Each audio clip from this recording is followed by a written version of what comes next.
Vienne, automne 1909. Carl Jung, 34 ans, fraîchement séparé de Freud. Voyage secrètement à Londres. Il doit rencontrer Elena Blavatsky. Il y a une affaire qui le hante depuis 3 ans. Un patient qu'aucune technique psychanalytique ne parvient à guérir. Et Jung commence à soupçonner que le problème n'est pas psychologique, mais spirituel. Il entre dans la maison d'Elena. Elle a 78 ans. Elle est faible, malade. Mais ses yeux voient encore ce que les autres ne peuvent pas voir. Jung s'assoit, silencieux. Puis, il est impatient.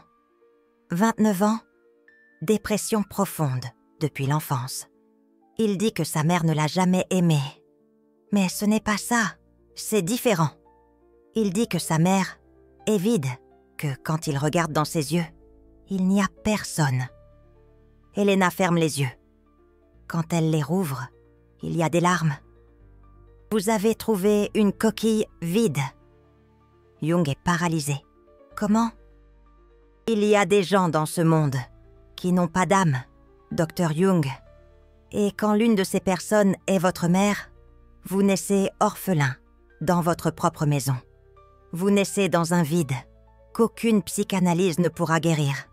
Parce que ce n'est pas un trauma, c'est une absence ontologique. Et Jung pleura. Parce qu'il comprit qu'il était face à quelque chose que la science ne pourrait jamais expliquer. Et il ne publia jamais un mot à ce sujet. Elena documenta le phénomène en 1875, après sa rencontre avec le maître Kuthumi au Tibet. Elle l'appela Nashta Atma, l'âme perdue, à la naissance. Mais ce n'est pas une perte, c'est une absence, depuis le début. Il existe 3 types d'êtres humains incarnés. Type 1. Âme complète, la majorité. 82%. Personne avec une monade divine active. Essence spirituelle présente. Capable d'amour véritable, d'empathie, d'évolution. Type 2. Âme fragmentée. 15%. Personne avec une monade endommagée. Des morceaux d'âme. Capable de connexion limitée. Peut guérir grâce à la réunification. Type 3. Enveloppe vide. 3%. Personne sans monade. Corps fonctionnel. Esprit opérationnel. Mais sans étincelle divine.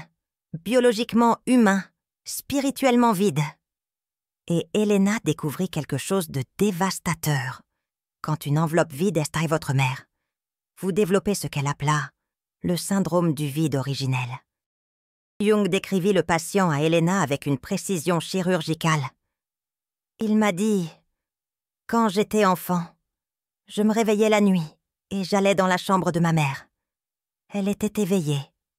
Elle regardait le plafond. Je l'appelais. Elle me regardait. Mais c'était comme si elle regardait à travers moi. Comme si je n'étais pas là. Ou comme si elle n'était pas là. Elena acquiesça. Exactement, parce qu'elle n'y était pas. Une coquille vide peut simuler une présence. Mais elle ne peut pas être présente. L'habitant manque. Il dit qu'il ne l'a jamais vue pleurer, qu'il ne l'a jamais vue vraiment heureuse. Elle sourit quand elle doit sourire. Elle parle quand elle doit parler. Mais c'est mécanique.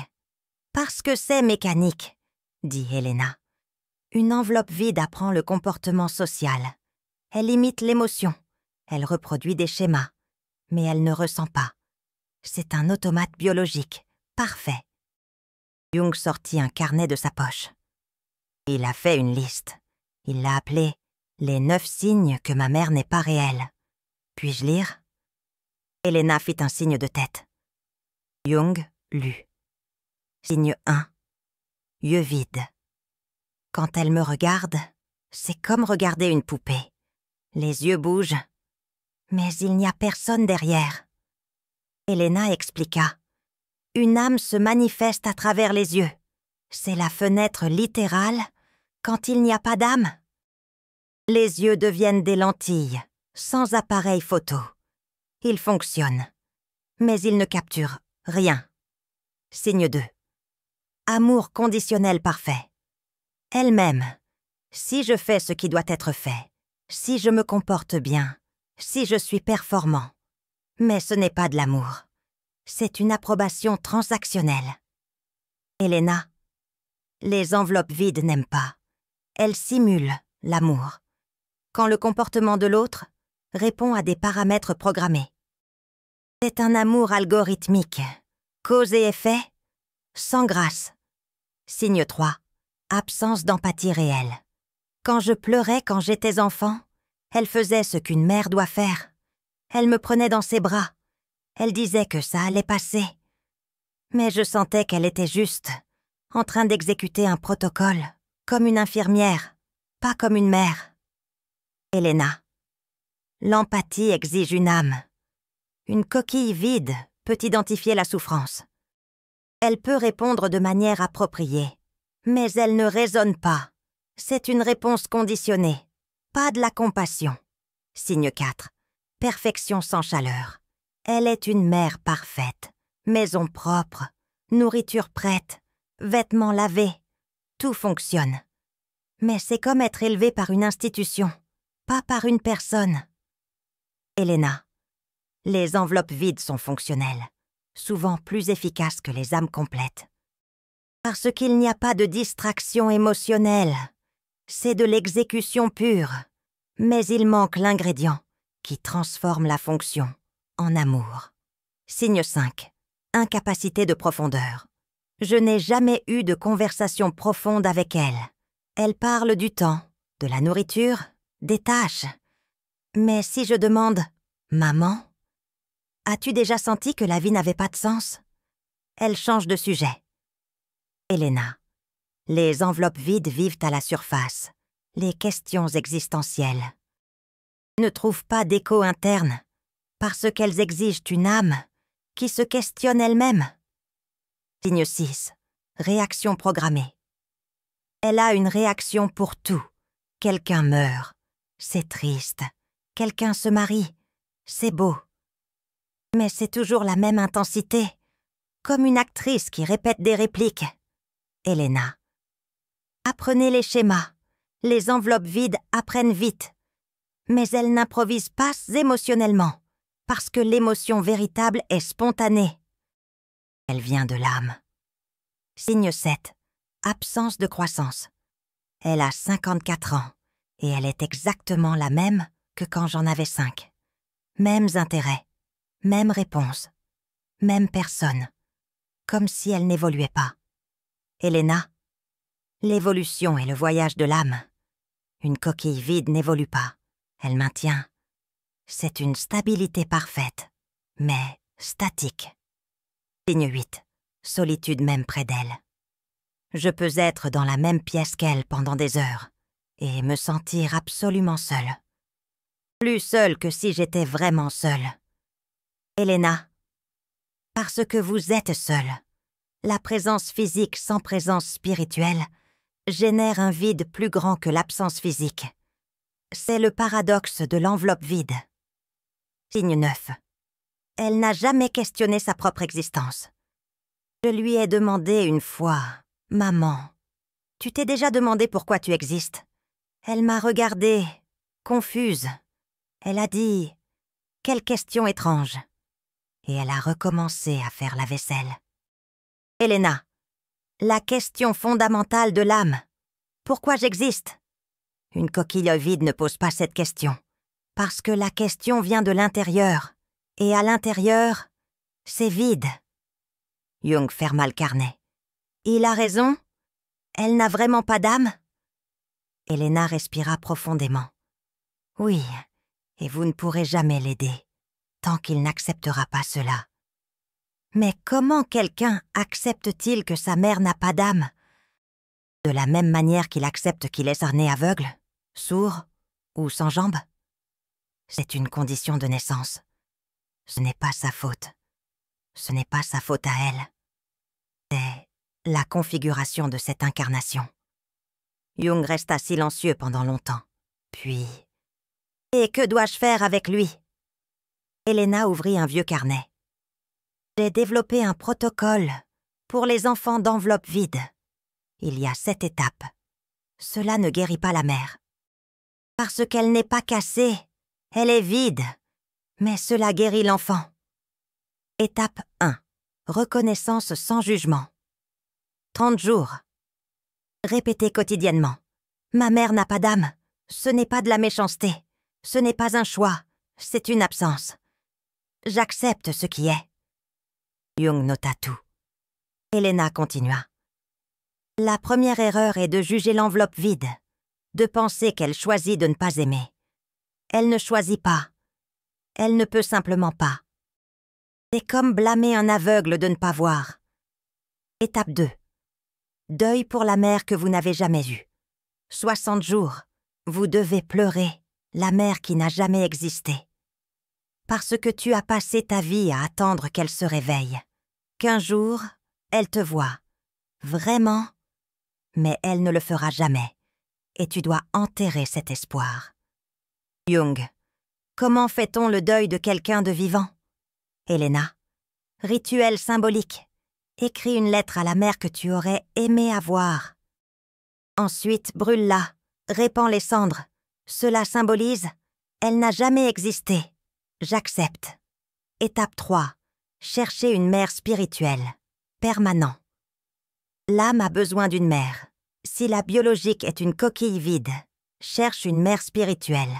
Cela peut être une tante, une grand-mère, une professeure, une mentor. Quelqu'un dont l'âme te voit. Jung. Beaucoup de mes patients font cela inconsciemment. Ils créent des liens intenses avec des figures maternelles. Elena. Parce que c'est un besoin ontologique, ce n'est pas une névrose, c'est de la survie spirituelle. Étape 4. Se protéger du drainage. Permanent. Les coquilles vides drainent, pas intentionnellement, mais automatiquement. La proximité avec une coquille vide l'âme complète. Établis des limites? Jung. Comment? Elena. Visite courte, appel téléphonique bref. Ne vis jamais avec une coquille vide adulte. La distance n'est pas de la froideur. C'est de la protection. Étape 5. Ne pas attendre de changement. Permanent. Elle ne changera jamais. À 80 ans, elle sera comme à 30 ans. Accepte. Arrête d'essayer de l'atteindre. Tu cries dans le vide ne répond pas. Étape 6. Trouver un sens à la douleur. 90 jours. Pourquoi es-tu né d'une coquille vide? Parce que les âmes qui naissent de coquilles vides développent une empathie extrême. Elles deviennent des guérisseurs parce qu'elles connaissent l'absence. Elles valorisent la présence. Ta douleur a une mission. Jung arrêta d'écrire. Il regarda Elena. Vous êtes née d'une coquille vide? Elena acquiesça. Des larmes coulèrent. Ma mère est morte quand j'avais 11 ans. Mais elle était morte depuis toujours. J'ai passé 11 ans à essayer de la réveiller. Ce n'est qu'à 40 ans, au Tibet, que j'ai compris. Étape 7. Pardonner ce qui n'a jamais existé. Conclusion. Le pardon final n'est pas pour elle. Il est pour toi. Je pardonne à ma mère de ne pas avoir d'âme. Je me pardonne d'avoir espéré qu'elle en ait une. C'est terminé. Jung rangea le carnet. Je vais enseigner cela à Ernest. Mais, Elena, si je publie ça, je détruis la psychologie. Freud va me crucifier. Elena sourit faiblement. Alors ne publie pas. Enseigne en silence. Guéris un par un. Mais ne le cache pas complètement. Parce qu'il y a des milliers de personnes naissant de coquilles vides maintenant. Et ils ont besoin de savoir qu'ils ne sont pas fous. Jung retourna à Vienne, appliqua le protocole. Le patient mit 8 mois. Mais il guérit. Et Jung ne publia jamais.